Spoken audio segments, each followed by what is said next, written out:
సాక్షాత్తు వైకుంఠపురవాసుడైన శ్రీమన్నారాయణుడు సూర్యవంశములో రామచంద్రుడిగా జన్మించి యుద్ధం సమయంలో శ్రీ ఆదిత్య హృదయాన్ని పఠించి బలాన్ని పెంపొందించుకున్నాడు. కావున మనం కూడా రథసప్తమి రోజున శ్రీ ఆదిత్య హృదయాన్ని పఠించి మనం కూడా ధైర్యము, సాహసము, ఆరోగ్యము, బలాన్ని పెంపొందించుకుందాం.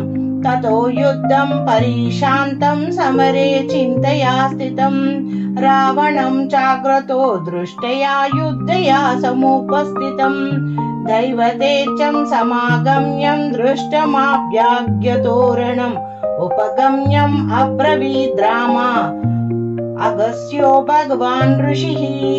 అగస్త్యోవాచ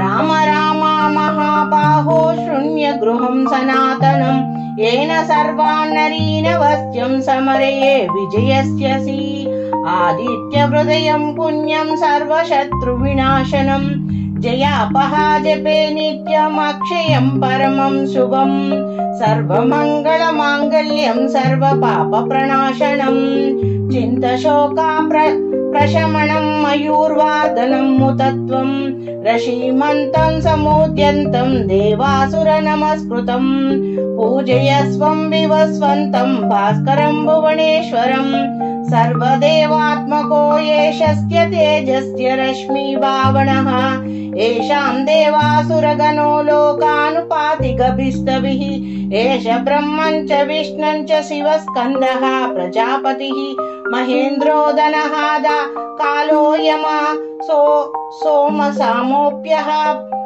సామోప్యాం పతిః పితరో వసవస్య సాధ్యాః అశ్వినో మరుతో మనుః వాయుర్వాహినీ ప్రజః ప్రాణవృతా కర్త ప్రభాకరః ఆదిత్యస్య సవితా సూర్యః ఖగః పుషా గభస్తిమానః సువర్ణ సదృశ్యో భాను స్వర్ణరేత దివాకరః హరిదశ్వస్య సహస్రసప్తి మరీచమాన తిమిరో మన్మదా శంభు స్వష్టాం మార్తాండ అంశుమాన్ హిరణ్యగర్భ శిశిరో సప్తానో భాస్కరో రవిః అగ్నిగర్భో ఆదిత్యః పుత్ర శశంకః శిశిరారణాశనః వ్యోమనాదాస్తమో భేది రుగ్యాజుః సస్యామః పారాంగః గణావృష్టిరపాం మిత్రో వింధ్య విధిప్లవాంగమః అతపి మండలీ మృత్యుః పింగళస్య సర్వతాపనః రవిరివాశ్వో మహాతేజో రక్త సర్వస్య భవోద్భవః నక్షత్ర గ్రహతారణామదీపో విశ్వభావనః తేజసామపి తేజస్వా ద్వాదశాత్మాన నమస్తుతే నమః పూర్వాయ గిరియే పశ్చిమాద్రియే నమః జ్యోతిర్గణానాం పతయే దినాధిపతయే నమః జయాయ జయభద్రాయ ఆర్యాశ్వాయ నమో నమః నమో నమో సహస్రాంశో ఆదిత్యాయ నమో నమః నమో ఉగ్రాయ వీరాయ సారంగాయ నమో నమః నమః పద్మ ప్రబోధాయ మార్తాండాయ నమో నమః బ్రహ్మేశానాచ్యుదేశాయ సూర్యాయ ఆదిత్యవర్చస్యే భాస్వతే సర్వభక్షాయ రౌద్రాయ వపుష్యే నమః తమోజ్ఞాయ హిమజ్ఞాయ సర్వశత్రుజ్ఞాయ మితాత్మనే కృతజ్ఞాయ దేవాయ జ్యోతిష్యాం పదయే నమః తప్తచామీకర ప్రభాయ వాహిన్యే విశ్వకర్మణ్యే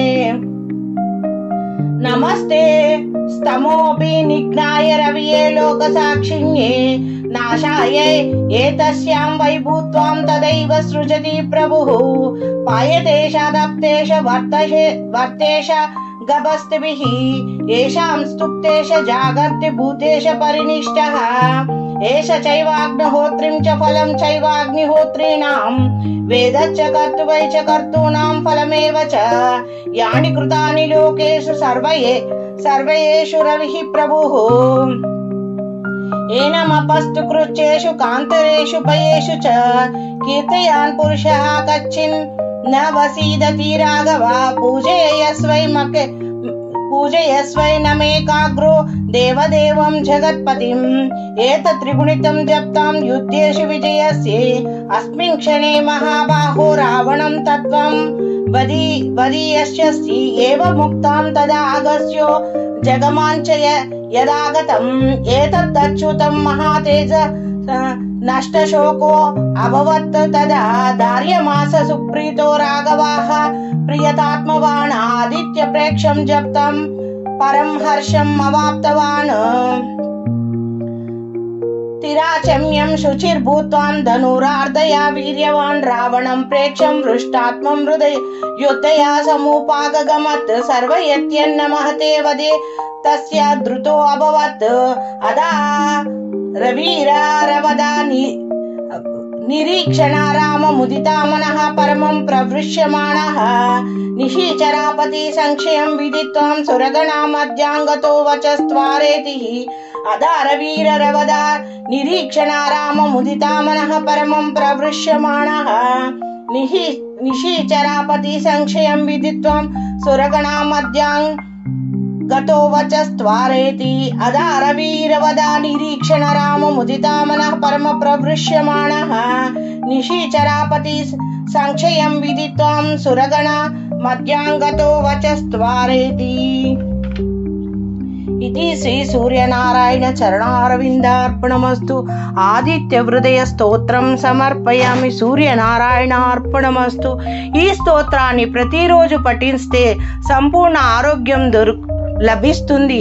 జన్మజాతకంలోని సూర్యదోషాలు పితృదోషాలు తొలగిపోతాయి. ఎవరైతే ప్రతినిత్యము అనునిత్యము సూర్య ఉపాసన చేస్తారో వారికి సంపూర్ణ ఆయురారోగ్యములు అష్ట సంపదలు పుత్ర పౌత్రాభివృద్ధి వంశాభివృద్ధి ధైర్యము సాహసము కీర్తి ఆశలు ఆయన ఇయ్యలేనిదంటూ ఏమున్నదని సర్వము సిద్ధిస్తాయి. కావున రథసప్తమి రోజే కాకుండా ప్రతిరోజు కూడా సూర్యారాధన చంద్రారాధన తప్పకుండా చేయాలి.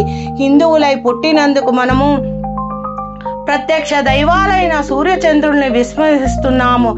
కనిపించే సూర్యుడు చంద్రుడు వారు ప్రత్యక్ష దైవాలు. మనం తప్పకుండా వారిని అనునిత్యం ఆరాధించి భావి తరాలకు కూడా మనము వివరించాలి. ఇది ప్రతి ఒక్క హిందువుల యొక్క ధర్మము. నేను తప్పకుండా మీరందరూ మీ పిల్లలకు కూడా తెలుపగలరని ఆశిస్తున్నాను. Thank you for watching my video. Please subscribe and share and watch my playlist. Thank you.